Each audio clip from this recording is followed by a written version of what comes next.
welcome to the Gadget Show Web TV. Now, John is an avid photographer, so here's a first look at the Fujifilm FinePix X100. This is Fujifilm's new X100, one of the most talked about cameras to be launched this year. It looks very retro, but it's actually rather advanced, in particular this hybrid viewfinder. Now you can use this as a conventional compact camera, in which case you get a live view on the screen at the back, or you can set that live view to switch off when you bring the camera to your eye, and then you have a number of options while looking through the viewfinder.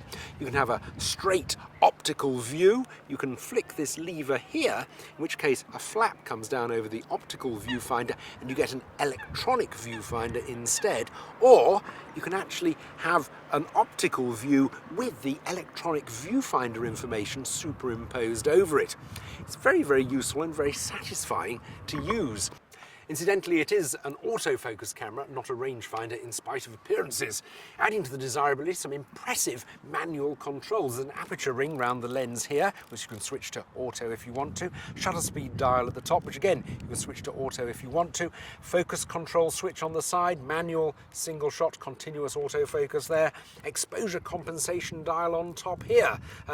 Rather easily accidentally shifted, unfortunately, but nevertheless, very well made and satisfying to use. Now, it's got an APS-C size sensor, which is the same size as you find in most digital SLRs, which gives very good image quality indeed. Not only at normal ISOs, also at ISO 1600, 3200 even, you're getting very good shots with very good colour reproduction. I particularly like the settings which you can use to give the impression of different films. I like the Velvia settings for landscapes, for example.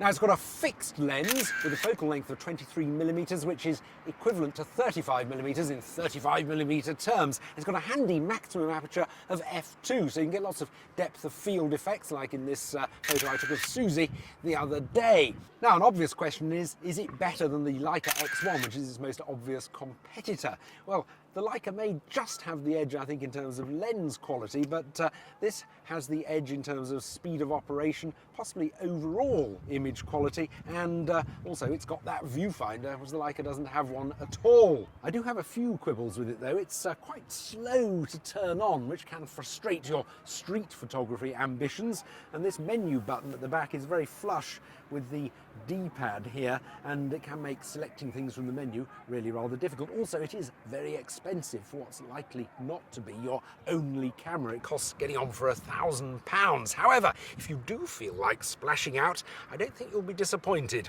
It really is a joy to use.